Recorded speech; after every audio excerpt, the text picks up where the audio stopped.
Bonjour, je m'appelle Luc Gio, administrateur des sites monburkina.com et le burkina.net. Alors ici nous allons commencer notre première leçon d'introduction au langage SQL ou SQL en anglais. Voilà, nous utiliserons le site sqlzoo.net. Alors ici la première leçon, Zero Select, je vais cliquer sur ça. Alors, vous voyez ici, c'est un exemple qui nous est donné et c'est une table. On appelle ça BBC Country Profile. Dans le jargon SQL, une table, ce n'est qu'une structure logique qui contient des données. Alors, pour vous donner un exemple, quand on prend une salle de classe, la salle de classe peut être euh, l'équivalent de la base des données. Et au sein d'une salle de classe, vous avez des bancs. Vous avez des bancs. Et donc, les bancs peuvent être l'exemple des tables. Donc, dans la table, vous avez une organisation logique des données. Par exemple, la table BBC Country Profile contient des données relatives au pays. Et il y a 5 types de données. Et la première, c'est name, ça veut dire le nom des pays.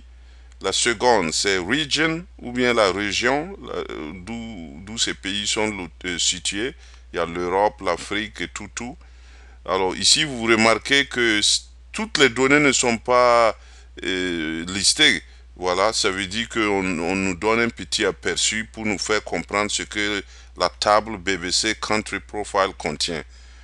Il y a la population, il y a area c'est la superficie, il y a le GDP qui est le produit national brut.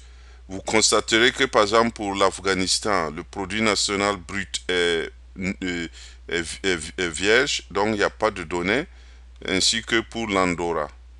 Dans le premier exemple, on montre le langage SQL qui permet de choisir des données de la France. Regardez, select, ça veut dire choisir ou sélectionner. Qu'est-ce qu'on va sélectionner? La population. Select population from ça veut dire de. Donc on va choisir la population de la table BBC. From BBC. From BBC.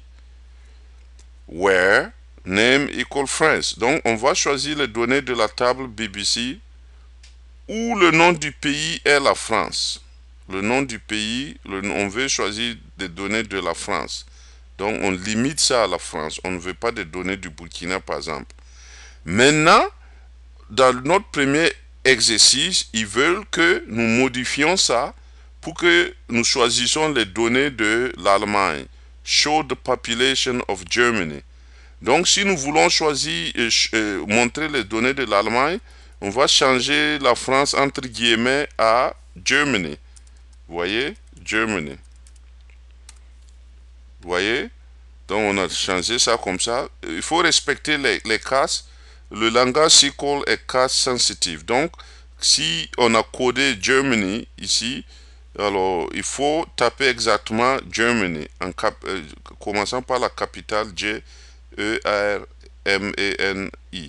Y. Si on clique sur Submit, voilà, well done. Bon, imaginez qu'on voulait par exemple choisir la France. Donc il faut s'assurer, ou bien de l'Algérie. Donc de l'Algérie, on va remplacer ça par Algeria. Vous voyez, quand bien même ils ne nous ont pas demandé, c'est pour simplement vous montrer. Voilà, la population de l'Algérie, c'est 32 900 000. Ils disent que non, c'est pas vrai parce qu'ils ne nous ont pas demandé. Mais je vous dis de le faire pour simplement savoir que ça marche. Si on veut savoir la population de l'Albanie, on va remplacer ça par Albania. Et quand on fait ça, on a ça.